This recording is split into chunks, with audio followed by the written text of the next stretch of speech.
자, 억만장자처럼 쇼핑하세요. 슈퍼볼로 불리는 미국의 미식축구 리그 결승전은 경기 그 자체로도 유명하지만 전 세계 소비자들의 눈이 몰리는 기업들의 광고 전쟁이기도 하죠. 2024년 슈퍼볼에는 소비자들의 관심이 집중된 하나의 광고가 등장했습니다. 샵 라이커 빌리어네어. 억만장자처럼 쇼핑하세요 라는 슬로건을 담은 30초짜리 광고였죠. 30초짜리 광고 단가는 93억 원, 1초에 3억 원. 이 광고는 슈퍼볼 중계 과정에서 6번이나 송출됐습니다. 그리고 200억 원에 달하는 경품과 쿠폰도 뿌렸죠. 네, 그렇습니다. 이 기업은 슈퍼볼 광고에만 800억 원을 태웠습니다. 중국의 온라인 커머스로 시작해서 한국과 같은 아시아 시장에도 진출했고 이제는 전 세계 공략을 선언하는 이 기업, 그리고 이 기업을 만든 1980년생의 남성. 오늘 알려드릴 사람은 테무의 창업자 콜린 황입니다.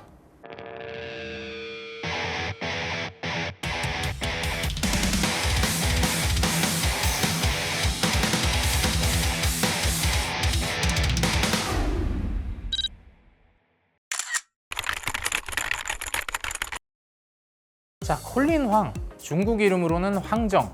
그는 중국 항저우 인근의 저장성에서 태어났는데요. 지금의 그가 있기 전에 콜린 황은 미국 위스콘신 대학교를 졸업하고 구글에 취업했습니다. 이런 그의 과거만 보고 여러분들이 무슨 말을 할지 저는 알고 있죠. 금수저. 금수저냐고요? 아닙니다. 콜린 황의 부모님은 두 분 모두 공장에서 일하는 근로자였습니다. 그런데 아들인 콜린 황은 공부를 굉장히 잘했죠. 중국 저장대학교 컴퓨터공학과에 입학한 콜린 황의 인생은 여기서부터 바뀌기 시작합니다. 한 재단의 지원을 받아서 미국으로 향했죠. 여기서부터 금수저 같은 이야기들이 시작됩니다. 위스콘신 대학교에서 석사 학위를 밟던 중에 마이크로소프트와 구글에서 인턴을 경험하는데요. 2004년 대학교를 졸업한 그가 택한 첫 번째 직장은 구글이었죠. 입사하자마자 그는 구글 차이나를 설립하는 데 공헌했는데요. 소프트웨어 엔지니어와 프로젝트 매니저로 일하면서 잘 나가던 콜린 황은 2년 만에 구글 퇴사를 결심하는데요. 후에 알려진 얘기지만 콜린 황은 구글이 직원이 올린 성과에 비해서 너무 많은 연봉을 줘서 오히려 직원들의 근로 의욕과 자기 개발을 저해했다고 하는데요. 아니 이게 왜...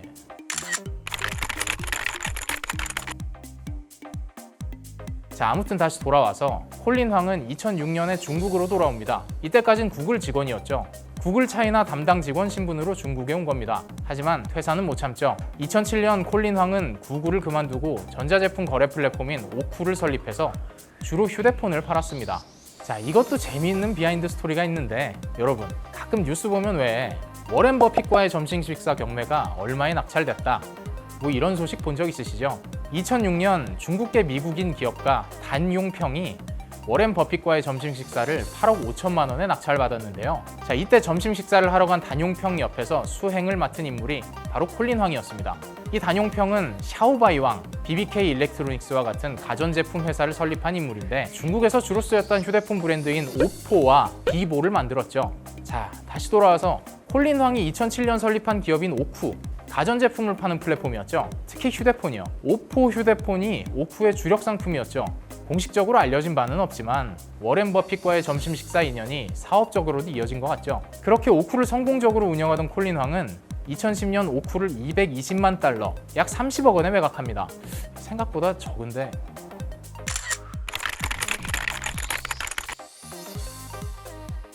자, 여기서 오늘의 주제, 테무의 역사는 2015년부터 시작됩니다. 2015년 콜린 황은 현재 테무의 모회사인 핀두어더를 설립하죠. 핀두어더는 중국 내 농산물 유통 플랫폼이었는데 당시로선 굉장히 생소했어요. 유통 마진을 거의 없앤 농산물을 소비자가 직접 구매할 수 있게 하면서 공전의 히트를 기록합니다.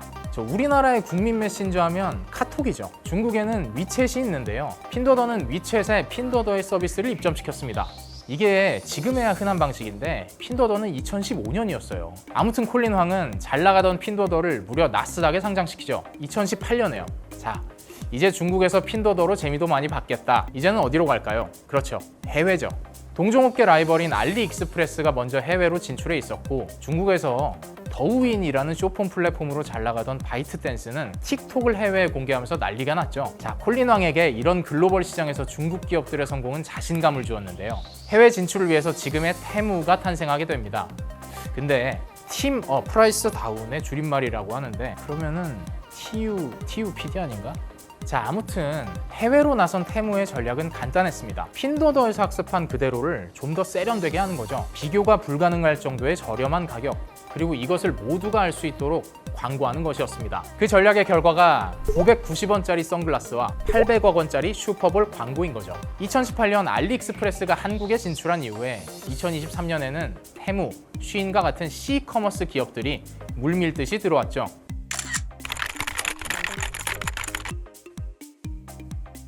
여러분들은 어떻게 느끼셨나요? 처음에는 저걸 누가 사?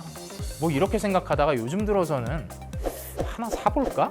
라는 생각이 들지 않으시나요? 자, 매년 한국 시장에 적응하면서 이제 알리와 테무는 쿠팡을 위협하고 있어요.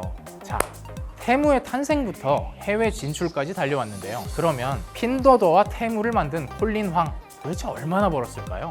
올해 3월에 중국의 후룬이라는 곳이 글로벌 부호 순위를 발표했는데요.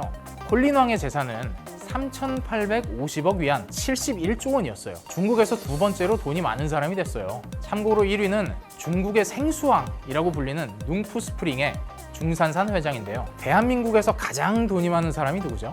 이재용 삼성전자 회장이잖아요. 이재용 회장의 재산이 15조 원이에요. 콜린 황은 한 4.5제용 정도 되네요. 이게 대단한 게 작년에만 재산이 30조 원이나 늘었어요. 테무의 해외 진출 시기와 같죠. 도대체 테무를 전 세계에서 얼마나 많이 쓰고 있다는 걸까요? 테무의 인기가 언제까지 갈지도 모르고 이런 콜린 황의 사업 방식이 얼마나 더 전 세계 유통시장을 흔들 수 있을지도 몰라요. 그런데 확실한 건 이미 중국을 제패했고 세계 시장을 접수할 준비도 하고 있다는 겁니다. 이 모든 건 콜린 황이 고작 20년 만에 이뤄낸 성과예요. 1980년생, 올해로 45살의 말이죠. 지금까지 현 시점 중국에서 가장 뜨거운 남자 콜린 황에 대해 알아봤는데요. 이 영상을 통해서 테무가 마냥 싼 것만을 파는 쇼핑몰은 아니구나 라고 여러분들의 생각이 바뀌셨으면 좋겠고요. 저는 다음에 더 재미있는 사람 이야기로 돌아오겠습니다. 긴 영상 시청해주셔서 감사하고요. 지금까지 누군지 알려드림의 권성중이었습니다. 안녕!